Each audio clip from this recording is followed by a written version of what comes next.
वर्षा नलवडे आणि आपण बघत आहात लोकशाही मराठी। बातमी बळीराजाची या कृषी विशेष बुलेटिन मध्ये आपल्या सगळ्यांचं मी स्वागत करते आणि आता घेऊयात कृषी विषयक महत्त्वाच्या बातम्यांचा वेगवान आढावा। अपुऱ्या पावसामुळे रब्बीचा घटलेला पेरा आणि थंडीमुळे उत्पादनातील संभाव्य घट यामुळे बाजारात ज्वारीची टंचाई निर्माण झाली आहे। सध्या किरकोळ बाजारात प्रति किलो ज्वारीला 85 रुपये मोजावे लागतात, तर गेल्या वर्षी रब्बी हंगामात घाऊक बाजारामध्ये प्रति क्विंटल ज्वारीचा भाव हा 3 ते 3.5 हजार रुपये किलो इतका होता। तो आता 6,500 पासून 7,500 पर्यंत गेला आहे।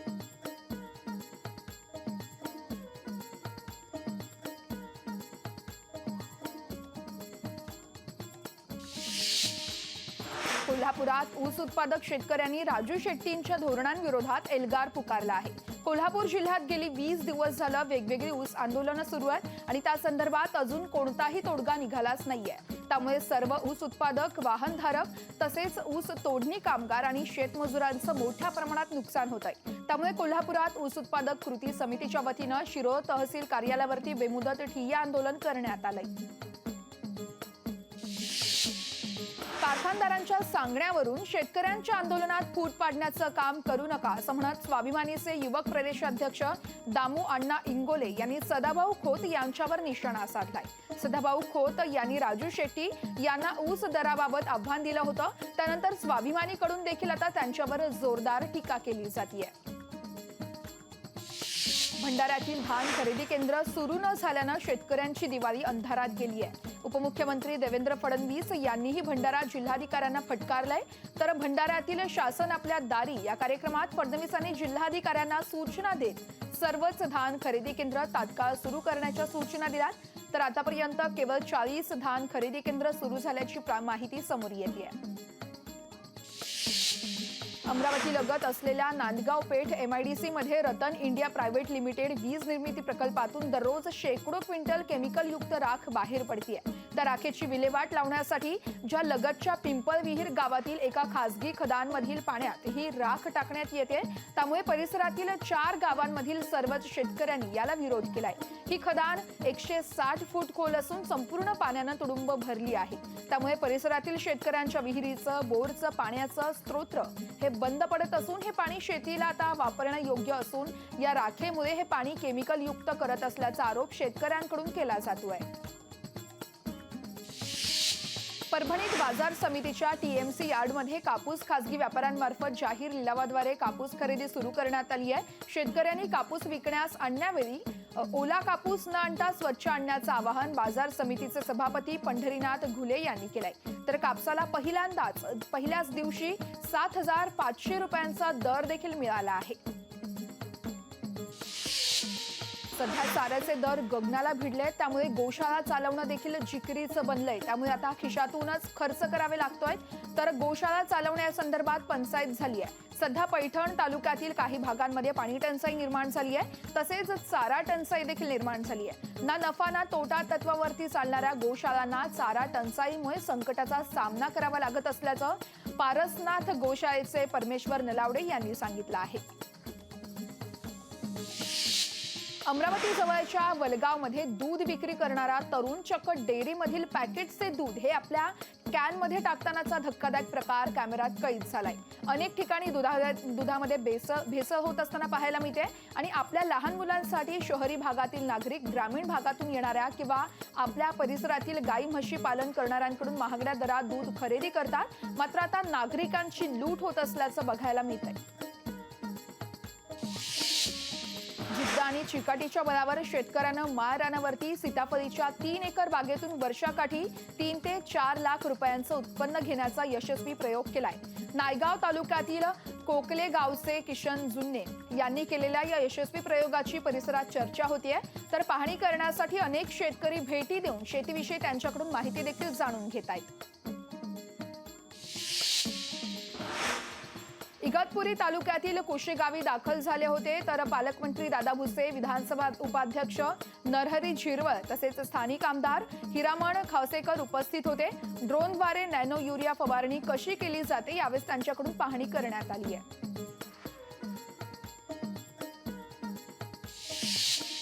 आणि आता कृषी विषयक बातम्या सविस्तर बघूयात। भंडाऱ्यातील धान खरेदी केंद्र सुरू न झाल्यानं शेतकऱ्यांची दिवाळी अंधारातच गेली आहे। उपमुख्यमंत्री देवेंद्र फडणवीस यांनी भंडारा जिल्हाधिकाऱ्यांना फटकारलं आहे। तर भंडाऱ्यातील शासन आपल्या दारी या कार्यक्रमात फडणवीसांनी जिल्हाधिकाऱ्यांना सूचना देखील दिल्या। सर्व धान खरेदी केंद्र तात्काळ सुरू करण्याच्या सूचना यावेळेस फडणवीसांनी दिल्या। तर आतापर्यंत केवळ 40 धान खरेदी केंद्र सुरू झाल्याची माहिती आहे। यावर फडणवीसांनी तात्काळ सर्वच केंद्र सुरू करण्याच्या सूचना दिल्या आहेत। धान खरेदीचा वेग वाढवण्याची आवश्यकता आहे। मी आता माहिती घेत होतो, जिल्हाधिकाऱ्यांनी सांगितलं 40 केंद्र सुरू झाले। जिल्हाधिकारी 40 केंद्रांनी काही होणार नाही, तात्काळ उरलेले केंद्र सुरू झाले पाहिजे। कोणाचाही धान घरी राहणार नाही, सगळा धान खरेदी झाला पाहिजे, हा आपल्याला या ठिकाणी प्रयत्न करायचा आहे। त्यामुळे तात्काळ उरलेले धान खरेदी केंद्र देखील या ठिकाणी सुरू झाले पाहिजेत। दरवर्षी दिवाळीनंतर टोमॅटोचे दर हे प्रति किलो 10 ते 20 रुपयांमध्ये असतात। मात्र यावर्षी पावसामुळे स्थानिक उत्पादनाचे टोमॅटोचे पीक खराब झाले आणि याचमुळे नागपूर जिल्हा वगळता महाराष्ट्राच्या अन्य भागांसह आंध्र प्रदेश तसेच कर्नाटकमधून टोमॅटो विक्रीसाठी नागपुरात येत आहेत। पुरवठ्याच्या तुलनेत आवक कमी असल्यानं किरकोळ भाव हे 50 ते 60 रुपयांपर्यंत पोहोचलेत। तर वाढता टोमॅटोचे भाव 25 ते 30 रुपये प्रति किलो आहेत आणि किरकोळ बाजारात 50 ते 60 रुपये दरानं टोमॅटोची विक्री होतीये।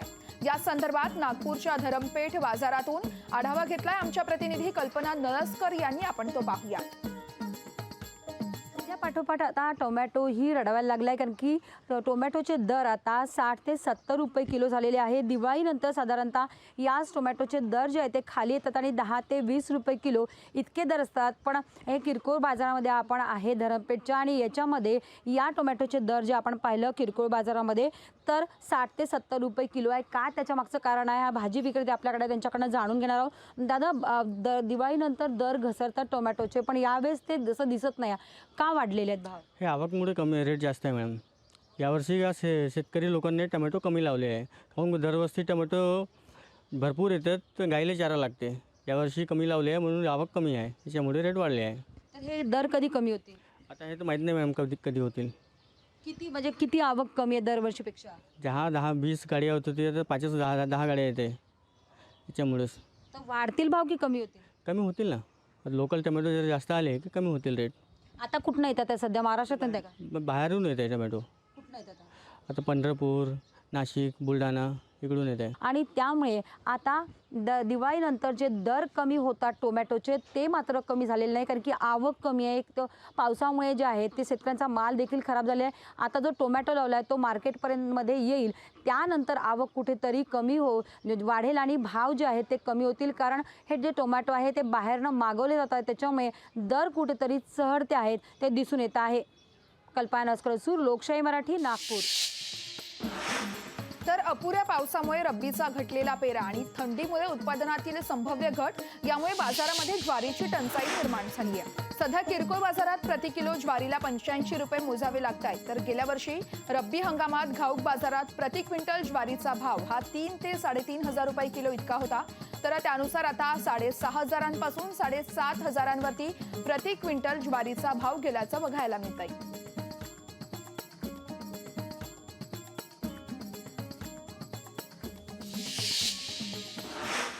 कोल्हापूरमध्ये ऊस उत्पादक शेतकऱ्यांनी राजू शेट्टींच्या धोरणांविरोधात एल्गार पुकारला आहे।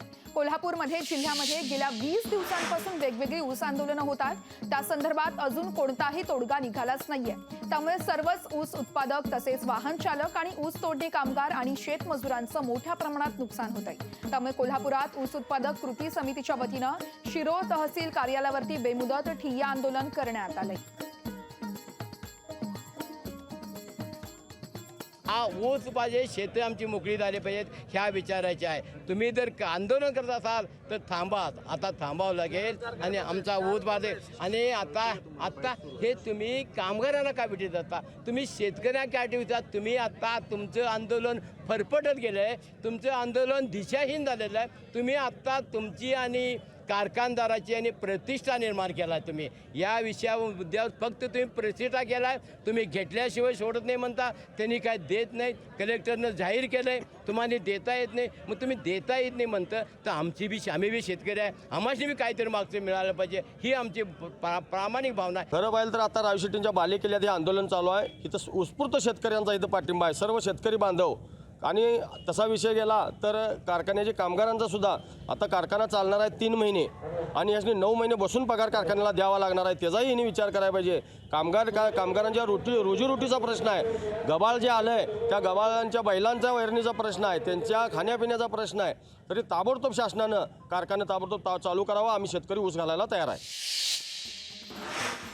कारखानदारांच्या सांगण्यांवरून आता शेतकऱ्यांच्या आंदोलनात फूट पाडण्याचं काम करू नका असं म्हणत स्वाभिमानीचे युवा प्रदेशाध्यक्ष दामूअण्णा इंगोले यांनी सदाभाऊ खोत यांच्यावर निशाणा साधलाय. सदाभाऊ खोत यांनी राजू शेट्टी यांना ऊस दराबाबत आव्हान दिलं होतं.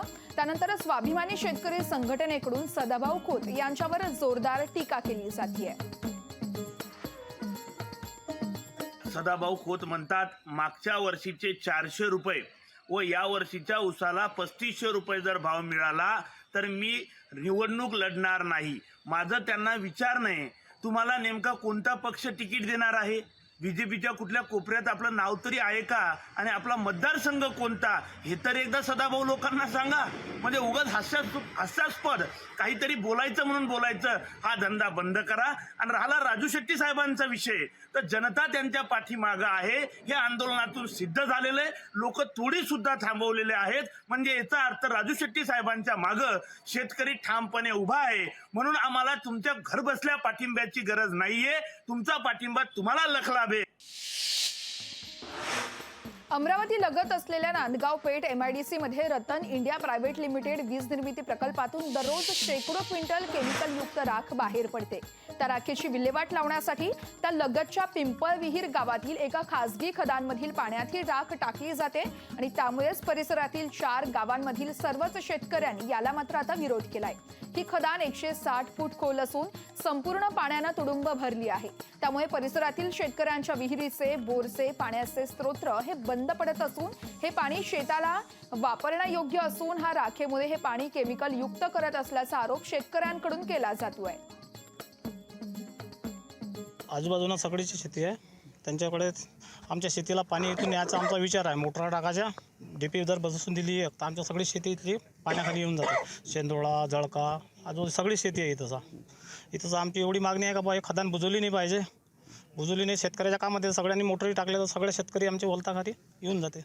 ही या शिथे टाकू नये, याच्यापासून नुकसान आहे, शेतकऱ्यांना नुकसान आहे आणि गावकऱ्यांना नुकसान आहे. ही जे पाणी आहे हे त्यांच्यासाठी वापरण्यासाठी द्यावं. आणि IRB कंपनीचा ही प्रायव्हेट कंपनीची हे आहे आणि कोणत्याही प्रकारची परमिशन न घेता त्यांनी हा जलाशय बुजवण्याचं काम चालू केलेलं आहे. रिसर परमिशन घ्यावी, किती खोल आहे काय आहे याची चौकशी करावी. फक्त थातूरमातूर उत्तर देऊन माननीय कलेक्टर, SDO, तहसीलदार यांनी याच्यात लक्ष घालावं आणि ही जी ॲश टाकणे इथं चालू आहे तात्काळ बंद करावं अशी आमची मागणी आहे. परभणीच्या बाजार समितीच्या TMC यार्डमध्ये कापूस खासगी व्यापाऱ्यांमार्फत जाहीर लिलावाद्वारे आता कापूस खरेदी सुरू करण्यात आली आहे. शेतकऱ्यांनी कापूस आणण्यास ज्यावेळेस विक्रीसाठी आणतात त्यावेळेस ओला कापूस न आणता स्वच्छ आणण्याचं आवाहन बाजार समितीचे सभापती पंढरीनाथ घुले यांनी केलंय. तर कापसाला पहिल्यांदाच आता पहिल्या दिवशी 7,500 रुपयांचा दर देखील मिळाल्याची माहिती आहे. परभणी कृषी उत्पन्न बाजार समितीमध्ये कापूस खरेदीचा पहिला लिलाव शुभारंभ कापूस खरेदीचा आज झाला आहे आणि विक्रमी असा भाव 7,511 रुपयाचा पहिल्या दिवशीचा भाव या कृषी उत्पन्न बाजार समितीने दिला आहे. त्याबद्दल सगळ्या व्यापाऱ्याचे, बाजार समितीच्या संचालक मंडळाचे मी या ठिकाणी आभार मानतो. कारण शेतकऱ्याला चांगल्या प्रकारचा भाव मिळाला पाहिजे ही भावना सगळ्या शेतकऱ्याची आहे आणि त्याचबरोबर सगळ्या शेतकऱ्यांनी मालसुद्धा चांगल्या एका बाजूला, खराब एका बाजूला आणला पाहिजे. तर खरदडा आणून जर तुम्ही चांगल्याची भावाची अपेक्षा करतात तर ती चुकीची होईल आणि तुम्ही थोडासा खरदड चांगल्या कापसामध्ये घालून सगळ्या कापसाचा तुम्ही या ठिकाणी भाव कमी करता. त्यामुळे मी व्यापाऱ्याला विनंती केली की बाबा कापूस बघून घ्या. जिद्द आणि चिकाटीच्या बळावरती शेतकऱ्यानं माळरानावरती सीताफळीच्या 3 एकर बागेतून वर्षाकाठी 3 ते 4 लाख रुपयांचं उत्पन्न घेण्याचा यशस्वी प्रयोग केलाय. नायगाव तालुक्यातील कोकले गावचे किशन जुन्ने यांनी केलेल्या या यशस्वी प्रयोगाची परिसरात देखील चर्चा होतीये. तर पाहणी करण्यासाठी अनेक शेतकरी या ठिकाणी भेट देत आहेत आणि शेतीविषयक माहिती देखील जाणून घेत आहेत. या संदर्भात किशन जुन्ने यांच्यासोबत संवाद साधलाय आमचे प्रतिनिधी कमलाकर बिरादार यांनी. आपण तो पाहूया. महाराष्ट्रामध्ये दिवसेंदिवस शेतकऱ्यांच्या आत्महत्या होताना आपल्याला पाहायला मिळतात. शेतामध्ये उत्पन्न होत नाही म्हणून निराश होऊन हताश होऊन हे शेतकरी आत्महत्या करताना आपल्याला पाहायला मिळतात. मात्र मी आहे नांदेड जिल्ह्यातील नायगाव तालुक्यातल्या कोकली गावामध्ये जुन्ने नावाच्या एका शेतकऱ्यानं जिद्दीच्या बळावरती स्वतःच्या पडीत रानामध्ये जवळपास 5 एकरमध्ये फळबाग फुलवली आहे. अत्यल्प पाण्याच्या आधारावरती ह्यांनी फळबाग फुलवली आहे. सीताफळ आहे, मोसंबी आहे, पेरूची फळबाग त्यांनी घेतलेली आहे आणि त्यातून लाखो रुपयाचं ते उत्पन्न घेतात. आपण त्यांच्याशी चर्चा करूयात. काय सांगाल की तुम्ही हे पीक घेतलेलं आहे आणि कशा पद्धतीने ही तुम्हाला प्रेरणा कुठून मिळाली? प्रेरणा काही नाही, असंच मला एक फळबाग लावायची इच्छा होती, परंतु पाण्याची टंचाई होती. पाणी नसल्यामुळे 1-2 वर्ष मी वाट बघितलं. नंतर असं मोबाईलमध्ये यूट्यूबवर पाहिलं, नवनाथ कसपटेची हे बाग पाहिली, कमी पाण्यात जास्त उत्पन्न सीताफळ बाग. तरी मी तिथं गेलो, त्यांना भेटलो, त्यांना विचारपूस केली. त्यांनी म्हणले 2 वर्ष पाणी लागते. 2 वर्षाच्या नंतर या झाडाला पाणी लागत नाही आणि हे झाड नंबर 1. आणि सीताफळाची अशी क्वालिटी आहे, या डोळे उघडल्यावर 8 दिवस झाडावर राहू शकते आणि झाडावरून तोडल्यावर 8 दिवस पिकत नाही. ह्या दृष्टीचं सीताफळ आहे आणि 1 नंबर आहे सीताफळ. ह्याच्यापासून तुम्हाला बाजारभाव कसा मिळतो आणि आता एका झाडाला किती फळं लागतात आणि किती दिवसामध्ये हे फळ आलं? हे सीताफळाचं बाग 3ऱ्या वर्षी चालू होते. 2 वर्ष कंप्लीट झाली की 3ऱ्या वर्षी चालू होते. एका झाडाला 3ऱ्या वर्षी 10 किलो माल लागतो. पहिल्या वर्षी मला भाव मिळाला 120 रुपये किलो, आता चालू आहे 110 रुपये किलो. तर 5 वर्षाच्या नंतर एका झाडाला 30 किलो माल लागतो. ह्याच्यामध्ये अंतर जे आहे किती बाय कितीचं अंतर आहे आणि तुम्ही पेरूची पण लागवड केली आहे, ती कशी केली आणि मोसंबीची कशी केली? आता सीताफळाची जे लागवड आहे, 2 झाडामध्ये अंतर आहे 6 फूट आणि 2 ओळीमधलं अंतर आहे 12 फूट आणि पेरूचाही 6 फूट 12 आणि मोसंबीचा अलग आहे 15 बाय 15, म्हणजे मोसंबी झाड थोडं मोठं होऊ शकते. नवीन प्रेरणा घेऊन नाविन्यपूर्ण प्रयोग जर शेतकऱ्यांनी केला तर कुठलीही गोष्ट अशक्य नाही आहे असं हे जुन्ने सांगतायत. आणि ह्यांचा जर आदर्श इतर शेतकऱ्यांनी घेतला आणि या फळबागांना जर भेटी दिल्या तर नक्कीच त्यांना कुठल्याही प्रकारचं कष्ट करावयाची गरज पडणार नाही आणि आत्महत्येची वेळ येणार नाही. कमलाकर बिरादार, लोकशाही मराठी, नांदेड. आणि यासह आता मी इथेच थांबतोय. नमस्कार.